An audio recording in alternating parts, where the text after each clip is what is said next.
चलो स्टूडेंट्स, तो आज से हम लोग शुरू करेंगे बिहार बोर्ड का भी हर एक चैप्टर एकदम सीरीज वाइज। हर जगह आपको यूट्यूब पे पढ़ने के लिए या चैनल पे कोई भी कोर्स खरीदने की आवश्यकता नहीं है।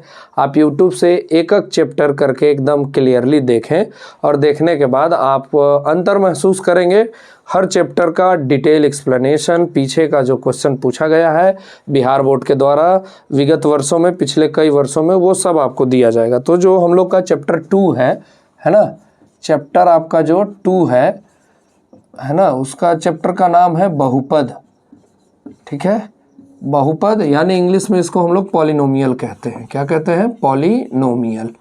तो पॉलिनोमियल चैप्टर हम लोग पढ़ेंगे। ठीक है, इंग्लिश भी आप साथ साथ देखते जाइएगा, क्योंकि जैसे ही आप 10th पास करके जाइएगा तो वहाँ पे आप इंग्लिश में अगर पढ़ाई करते हैं 12th की, तो आपको दिक्कत ना हो, इसके लिए बिहार बोर्ड के बच्चे हैं फिर भी आपको इंग्लिश साथ साथ देखते जाना चाहिए। ठीक है, तो बहुपद का मतलब समझिए। बहुपद का मतलब होता है आपको कि बहुत सारे पदों से मिलकर जो बनता है उसको हम लोग बहुपद कहते हैं, है ना। तो बहुपद, अगर हम लोग बहुपद का बात करें तो यहाँ पे हम लोग को अलग अलग प्रकार के बहुपद के बारे में पढ़ना है। ठीक है, जैसे हम लोग को पढ़ना है रैखिक बहुपद। किसके बारे में पढ़ना है? रैखिक बहुपद, है ना, रैखिक बहुपद। जहाँ से सवाल आएंगे डायरेक्ट वहाँ हम लोग पढ़ेंगे, है ना। दूसरा जो है हम लोग का वो आएगा द्विघात बहुपद।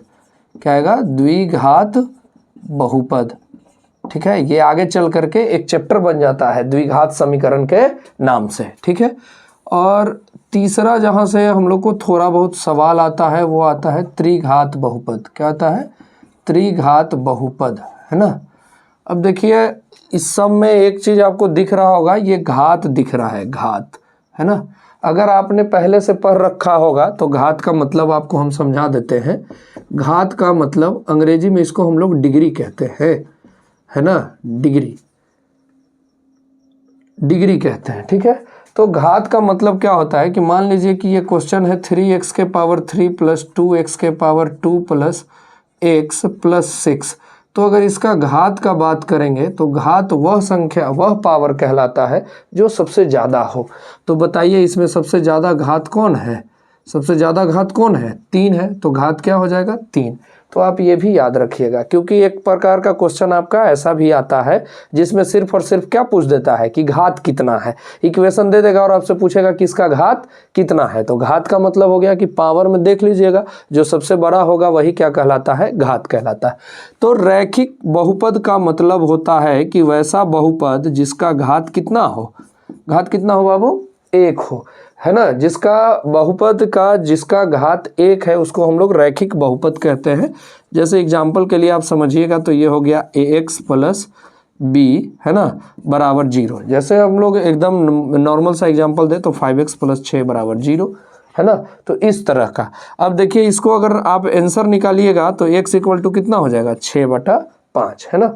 एक और बात होता है कि जिसका घात जितना होगा उतना ही उसका शून्यकों का संख्या होगा। अगर कोई बोले कि रैखिक बहुपद को हम सॉल्व करेंगे तो कितने आंसर आएंगे, यानी कि शून्य कितने आएंगे, तो यहाँ पे जो शून्यकों की संख्या होगी, शून्यकों की संख्या जो होगी वो कितना होगा बाबू? 1 होगा, क्योंकि इसका घात क्या है? 1 है ना।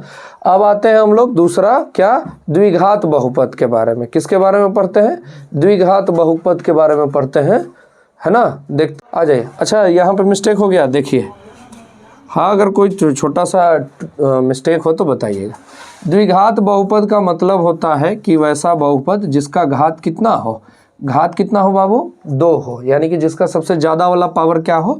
2 हो। जैसे इसका एग्जाम्पल के लिए देखेंगे तो ये हो गया ax² plus bx plus c बराबर 0, है ना। तो यहाँ पे देखिए जो घात है वो कितना है? 2 है। जैसे इसका अगर एग्जाम्पल देखें तो इस तरह से 3x², या आप सिंपली लिख सकते हैं x², है ना, x² और प्लस 5x प्लस 6।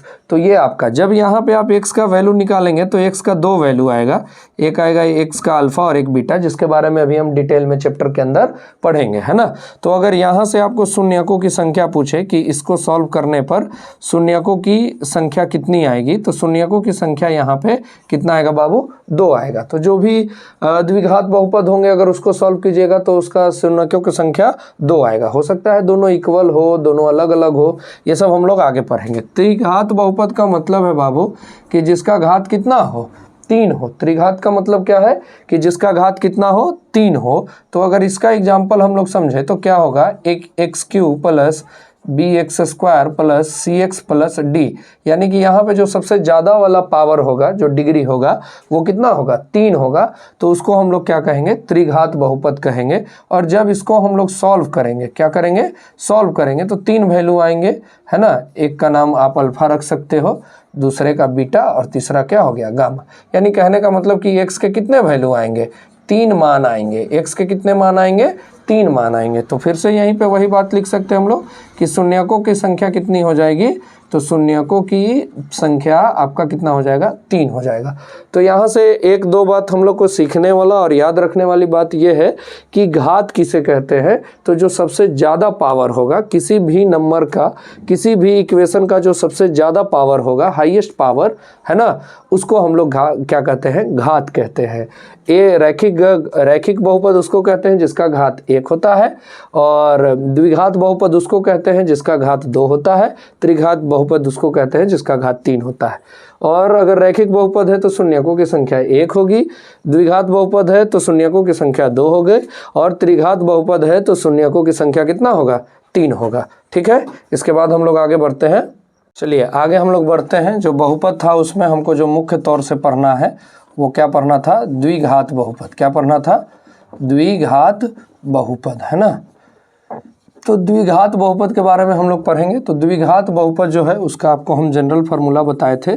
क्या था जनरल फार्मूला हमारा, कि ax² प्लस bx और प्लस क्या होगा, c, है ना। इस तरह से समीकरण दिया रहेगा, और इस समीकरण को जब हम लोग हल करेंगे तो यहाँ से 2 मान आएंगे हमारा, अल्फा और क्या आएगा, बीटा, और ये दोनों को हम लोग क्या कहते हैं, शून्यक कहते हैं। क्या कहते हैं, शून्यक कहते हैं, है ना। तो ये शून्यक निकालने के लिए अगर आप लोग पहले ही क्लास 9th और 8 में भी पढ़ चुके होंगे कि मान लीजिए इसका एक एग्जाम्पल हम लोग ले लेते हैं कि पॉलिनोमियल आपका है, पॉलिनोमियल मतलब बहुपद, px बराबर कितना है, x² प्लस 5x प्लस 6 दिया हुआ है, और बोला है इसका का शून्य ज्ञात करें, है ना। इसका क्या निकालना है आपको, शून्य ज्ञात करना है। तो शून्य ज्ञात करना है तो ज्ञात करने के लिए हम लोग के पास एक फार्मूला था, वो फार्मूला सिंपल सा था कि हम लोग इसको इस तरह से लिख लेते हैं, x² प्लस 5x प्लस 6 और 0 के बराबर कर लेते हैं, और मध्य पद को हम लोग इस तरह से तोड़ते हैं कि ये दोनों के गुना करने के बराबर आ जाए, यानी 6x² के बराबर 5 को लाना है। तो x² plus 3x plus 2x plus 6 बराबर क्या हो गया, 0, है ना। तो x को कॉमन लेते हैं तो क्या होगा, x प्लस 3, और यहाँ से अगर 2 को हम लोग कॉमन निकालते हैं तो 2 तो चला गया, बचा क्या, x प्लस 3, है ना, बराबर 0। अब ये दोनों में देखिए तो x प्लस 3 भी हम लोग को कॉमन दिख रहा है, तो x प्लस 3 को ही कॉमन ले लेते हैं तो क्या बच जाएगा, यहाँ से x और यहाँ से 2, तो x प्लस 2 बराबर क्या, 0। अब इसको जब हम लोग सॉल्व करेंगे तो x प्लस 3 बराबर 0 और एक हो जाएगा x प्लस 2 बराबर 0, यानी x का मान एक -3 हो गया और एक x का मान -2 हो गया। तो अल्फा बराबर हम लोग -3 लिख सकते हैं और बीटा बराबर हम लोग -2 लिख सकते हैं। तो इस तरह से हम लोग क्या करते हैं कि द्विघात बहुपद का शून्य ज्ञात करते हैं। ये हमारा फार्मूला हो गया। इसको अगर आगे हम लोग पढ़ते हैं इसमें, तो इसके शून्यकों और गुणांकों के बीच संबंध स्थापित करने का बात करता है। क्या बात करता है कि शून्यकों, है ना, थोड़ा सा हिंदी गड़बड़ हो सकता है क्योंकि मेरा बैकग्राउंड सीबीएसई का है, लेकिन हम आप लोग को मैथ का कंसेप्ट एकदम क्लियर करेंगे। शून्यकों और क्या है, शून्यकों और गुणांकों, है ना, शून्यकों और गुणांकों के बीच का संबंध, बीच का संबंध, है ना। तो शून्यकों और गुणांकों के बीच का संबंध के बारे में हम लोग देखेंगे, है ना। तो शून्यकों और गुणांकों के बीच का संबंध क्या होता है, तो कहता है पहला क्या है कि आप इक्वेशन को ही लिख लीजिए। तो इक्वेशन क्या था आपका, A X square plus B X plus C, यही था ना, A X square plus B X plus C. तो यहाँ से हम लोग को एक मिलता है टर्म कि शून्यकों का योग, शून्यकों का योग। तो शून्यकों का जो योग होता है वो किसके बराबर होता है, यहाँ से ये देखिएगा x का गुणांक ले लेंगे, किसका गुणांक, x का गुणांक है ना, माइनस x का गुणांक, या डायरेक्ट लिख देते हैं माइनस b और बाई एक्स स्क्वायर का गुणांक a। तो क्या होता है कि अल्फा प्लस बीटा का वैल्यू क्या आता है, माइनस बी बाई ए। ये आपका एक रिलेशन हो गया, एक संबंध हो गया। इस पे आपकी सत्यता का जांच करना है तो आप करके देख सकते हैं। देखिए यहाँ से करके दिखा देते हैं, पहले दोनों लिख देते हैं। एक होता है शून्यकों का योगफल, क्या, शून्यकों का गुणनफल, है ना। तो शून्यकों का गुणनफल बराबर जो होता है बाबू, वो क्या होता है आपका, ये कांस्टेंट टर्म है ना। कांस्टेंट टर्म मतलब आपका जो जिसमें एक्स वाई का वैल्यू ना हो, अचर पद जो होता है ना, उसको हम लोग लेंगे और नीचे हम लोग एक्स स्क्वायर का गुणांक लेंगे यानी कि ए लेंगे। तो अल्फा गुने बीटा यानी कि दोनों शून्यक ले लिए, उसका वैल्यू क्या आएगा, सी बाई ए। तो अब जो क्वेश्चन आपका रहेगा, जो यहाँ हमने लिखा था कि पी एक्स बराबर x square plus 5x plus 6 का शून्यक ज्ञात करे, तो ये ऐसे ही रहेगा। इसमें लिखेगा कि शून्यक ज्ञात करे तथा उसके शून्यकों और गुणांकों के बीच संबंध स्थापित करे। तो मैथ को यहाँ तक बनाना है और यहाँ से बनाने के बाद इसको चेक कर लेना है। तो क्या बताएं कि अल्फा प्लस बीटा बराबर क्या होगा, तो अल्फा प्लस बीटा बराबर हमारा क्या होगा, एक काम करते हैं, इसको हम लोग दोबारा दूसरे क्वेश्चन में समझ लेंगे, ठीक है। उससे पहले एक और चीज़ देख लीजिए, आपको क्या दे देगा कि शून्यक दे देगा, है ना, यानी अल्फा का वैल्यू दिया रहेगा, है ना, दिया रहेगा और बीटा का वैल्यू भी क्या कर देगा आपको, दिया रहेगा, है ना। ये दोनों वैल्यू दिया रहेगा और उसके बाद आपको बोलेगा कि आप समीकरण लिख के दिखाइए। क्या लिख करके दिखाइए, समीकरण लिख करके दिखाइए। तो वो समीकरण कैसे लिखिएगा, है ना, या तो अल्फा अलग दे देगा या तो बीटा अलग दे देगा, नहीं तो अल्फा प्लस बीटा दे देगा, है ना, और अल्फा गुने बीटा दे देगा और आपको बोलेगा कि समीकरण लिख करके दिखाइए। तो समीकरण लिखने का फॉर्मूला होता है कि अगर आप बहुपद लिख रहे हैं तो क्या फॉर्मूला होता है कि एक्स स्क्वायर माइनस क्या होता है बाबू, अल्फा प्लस बीटा गुने एक्स, है ना, अल्फा प्लस बीटा गुने एक्स और प्लस अल्फा गुने बीटा।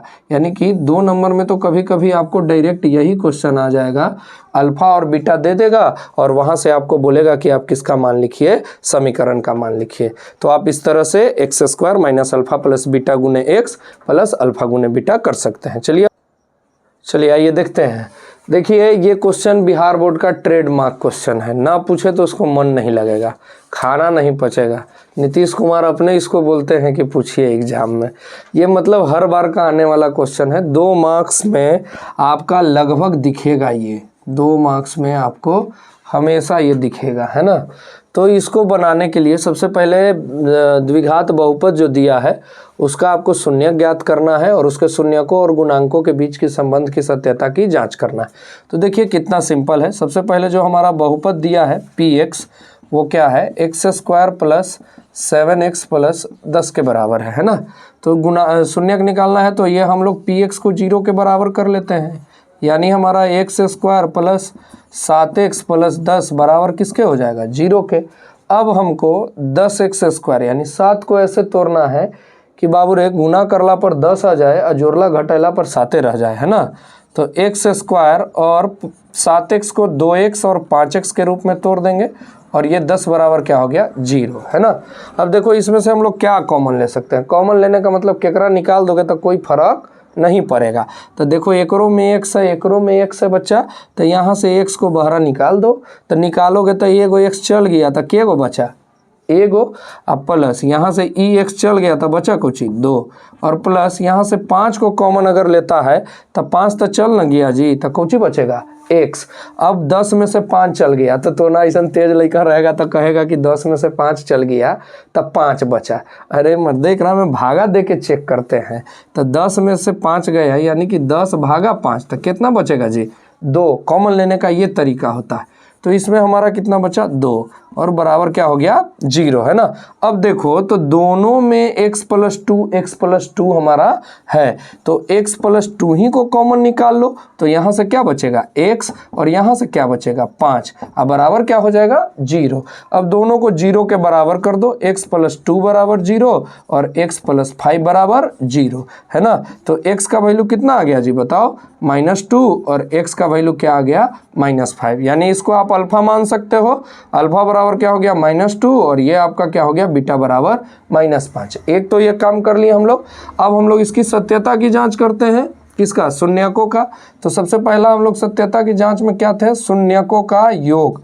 शून्यकों का योग। तो शून्यकों का जब योग का बात करते हैं तो क्या था? -b/a, यानी कि x का गुणांक बटा x² का गुणांक। तो यहाँ बताइए अल्फा प्लस बीटा बराबर क्या था? -b/a। तो अल्फा का वैल्यू कितना आया बाबू? -2 और प्लस -5 बराबर किसका आ जाएगा? ये इसका b का, है ना।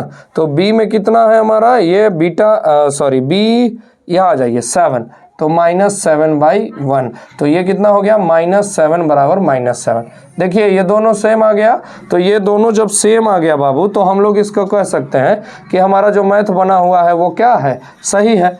दूसरा हम लोग शून्यकों का गुणनफल का चेक कर लेते हैं। तो शून्यकों का गुणनफल, है ना, शून्यकों का गुणनफल बराबर क्या होता है? तो c/a होता है, यानी कि जो अचर पद होता है वो और x² का गुणांक। तो शून्यकों का गुणनफल क्या होता है? अल्फा गुने बीटा बराबर यहाँ पे c का वैल्यू कितना था जी? 10 और a का वैल्यू 1 है, तो 10/1 और यहाँ पे -2 गुने -5 बराबर 10, है ना। तो इसका माइनस माइनस प्लस हो जाएगा ना, तो 10 बराबर 10। देखो यहाँ पे भी संबंध सही हो गया और यहाँ पे भी, यानी कि सत्यता की जांच हो गई। अगर इस तरह से आप डिटेल में इसको बना देते हो तो पूरा में पूरा मार्क्स पाओगे, कोई दिक्कत नहीं होगा। ठीक है, चलिए हमारा नेक्स्ट टॉपिक, यहाँ से भी क्वेश्चन रहता है, आप ध्यान दीजिएगा, है ना। आपको जो हम पढ़ाएंगे उससे बाहर नहीं आएगा, ठीक है। अब इसके लिए आपको तो विश्वास करना होगा, नहीं करिएगा तो कोई आपके पास उपाय नहीं है। ऑब्जेक्टिव तो सिखाएंगे कि पूरा 100 ऑब्जेक्टिव में कलम उठावे पड़ गया तो फिर जो न सो, यानी कि सारा क्वेश्चन आप बस देखोगे और आंसर बना दोगे। लेकिन उसके लिए आपको हमारे साथ हर चैप्टर पे काम करना पड़ेगा, है ना। पैसा थोड़े लग रहा है जी, यूट्यूब पर फ्री में मटेरियल अवेलेबल है, आप देखो और अच्छा करो एग्ज़ाम में, है ना। बहुपदों के लिए विभाजन एल्गोरिथम, विभाजन जो बचवा में पढ़े थे ना बाबू कि ऐसे भागा देवल जाए, पढ़े थे, तो एकरा भाज्य बोला जाता है ना जी। हिंदी में तो नहीं मनी है, तथ्यांश है, ठीक है। अंग्रेजी माध्यम के मास्टर से हिंदी पढ़वा ले रहे हो, कम है जी। इसको हम लोग भाजक बोलते हैं, क्या बोलते हैं? भाजक।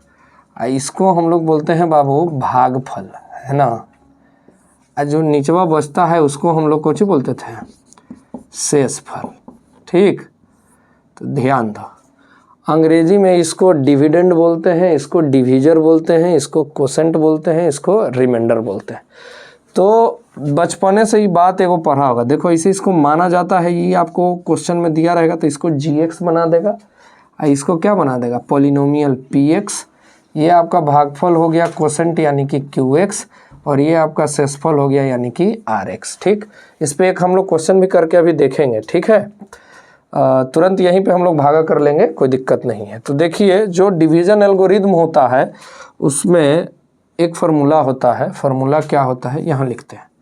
तो ये देखिए भाज्य बराबर जो होता है हमारा वो क्या होता है? भाज्य बराबर क्या होता है? भाजक गुने भागफल, है ना, भागफल, है ना, भाजक गुने भागफल, और प्लस में क्या होता है बाबू? शेष, ठीक। भाज्य गुणे भागफल भाजक गुणे भागफल प्लस शेष, यानी कि जो पी एक्स का पॉलिनोमियल का वैल्यू होगा वो जी एक्स गुणे क्यू एक्स, ठीक है, और प्लस में क्या बाबू आर एक्स के बराबर होगा। तो अगर ये आपको मैथ देता है तो यहाँ से या तो आपको ये बना करके जांच करने के लिए देगा, या तो आपको कोई एक, 3 4 है ना, 4 में से कोई एक को गायब कर देगा और एक को क्या करेगा पूछेगा। तो पहले इसको हम लोग क्या करते हैं कि बना लेते हैं और बना करके इसकी हम लोग जांच भी कर लेते हैं, ठीक है। तो एक जैसे हम तुरंत ही अभी क्वेश्चन आपको बताते हैं कि लिखिएगा, कहता है कि 2x² प्लस, है ना, 3x प्लस 1 को 3x प्लस 1 को x प्लस 2 से भाग दीजिए। x प्लस 2 से क्या कीजिए बाबू भाग दीजिए। अब भाग दे के लगले ओकरा पे सेट करके देख लेंगे कि बतवा सही है कि नहीं, तो भाग दीजिए। तो भाग जब इसको हम लोग देंगे तो क्या होगा इस पे ध्यान दीजिएगा। तो चलिए भाग देते हैं। तो x प्लस 2 से हम लोग डिवाइड करेंगे किसको, 2x² को, अब प्लस 3x प्लस 1 को। आपको स्लो पढ़ा रहे हैं तो ये मत सोचिएगा कि सर जी बड़ा स्लो पढ़ा रहे हैं। जब हम अपना फुल स्पीड में होंगे तो आपसे कंट्रोल नहीं हो पाएगा, आप नहीं गेन कर पाइएगा। तो हम धीरे धीरे स्लो इसको पढ़ा रहे हैं।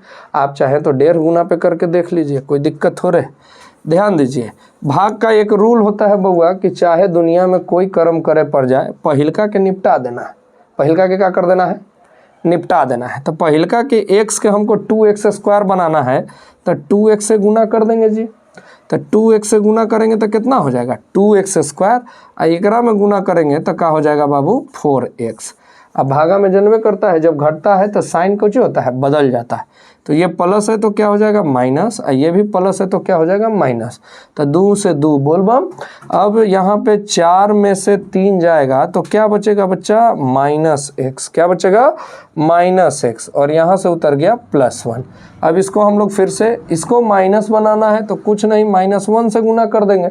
तब -1 से जैसे ही गुना करोगे तो क्या हो जाएगा -x, और माइनस क्या हो जाएगा 2। अब -x और -2 तो इसको साइन चेंज कर देंगे तो इससे तो ही कट गया, ये बच गया है आपका। तो देखिए आपका भागफल क्या बचा, भागफल क्या बचा आपका 3, है ना। सॉरी इसको शेषफल बोलते हैं बाबू, है ना। शेषफल आपका क्या बचा 3 बचा, और आपका भागफल कितना आ गया बाबू ये आ गया। अब जब आप चाहें तब इसको इस फॉर्मूले पे रख करके जो ऊपर हमने लिखाया है कि px बराबर जो होता है वो gx गुने qx प्लस rx के क्या होता है बराबर होता है। तो आप इसको जब चाहे तब चेक कर सकते हैं। जैसे कि px हमारा कितना है 2x² प्लस 3x प्लस 1 है, यही आना चाहिए। कब, जब gx को आप गुना करोगे तो gx आपका कितना था जी x प्लस 2, और qx कितना आया 2x माइनस 1, और रिमाइंडर आपका कितना आया है 3। इसको जब सॉल्व करोगे तो ये वाला पोर्शन आ गया, तो समझना कि तुम्हारा मैथ क्या है सही है। तो इसको बनाओ। तो ये देखो बाबूजी का धन है, दोनों में बटेगा, तो पहले x को दे दो पूरा को कि ले तोरी धन है, फिर 2 को दे दो किसको 2x माइनस 1, और प्लस में 3 मल्टीप्लाई करो क्या हो जाएगा 2x² minus x plus 4x minus 2 और प्लस 3। जब इसको सॉल्व करेगा तो 2x² और माइनस x में से 4x गया तो कितना बचेगा जी प्लस 3x, क्योंकि बड़ा साइन प्लस का है, और यहाँ पे क्या हो जाएगा +1, है ना। तो देखो तो जो तुम्हारा पॉलिनोमियल ये था इसको सॉल्व किया था आ गया, तो यानी कि तुम्हारा बनाया गया मैथ क्या है सही है। और इसी को हम लोग क्या कहते हैं बाबू डिवीज़न एल्गोरिथम। तो ये आपका जो 2 छोटा कंसेप्ट था वो हमने पढ़ा दिया है। आप इसको देखेंगे और इससे रिलेटेड क्वेश्चन बनाएंगे। और अब हम इस चैप्टर में बिहार बोर्ड के द्वारा पूछे गए जितने भी इम्पोर्टेंट क्वेश्चन हैं, है ना, जो कि पहले पूछे जा चुके हैं, अब उसको हम लोग डिटेल में सॉल्व करेंगे और फिर आपको नेक्स्ट वीडियो में वो मिल जाएगा। अगर आपको किसी प्रकार का कोई क्वेश्चन में डाउट होता है तो आप कमेंट कर दीजिए, 2 मिनट में उसको बना दिया जाएगा। जब भी आपका अगला क्लास होगा उसमें उसका वीडियो डाल दिया जाएगा, ठीक है। तो आप लोग देखते रहिए, लाइक शेयर सब्सक्राइब करते रहिए, और एग्जाम में क्वेश्चन यहाँ से बाहर नहीं आएगा, जो हम बोर्ड पे करवाएंगे उससे क्वेश्चन लड़ जाएगा। तो उसके लिए आपको घर पे मेहनत करने की आवश्यकता है। इसको बनाइए, समझिए और शेयर कीजिए अपने दोस्तों के साथ ताकि ज़्यादा से ज़्यादा लोगों के पास ये पहुंच सके। Thank you.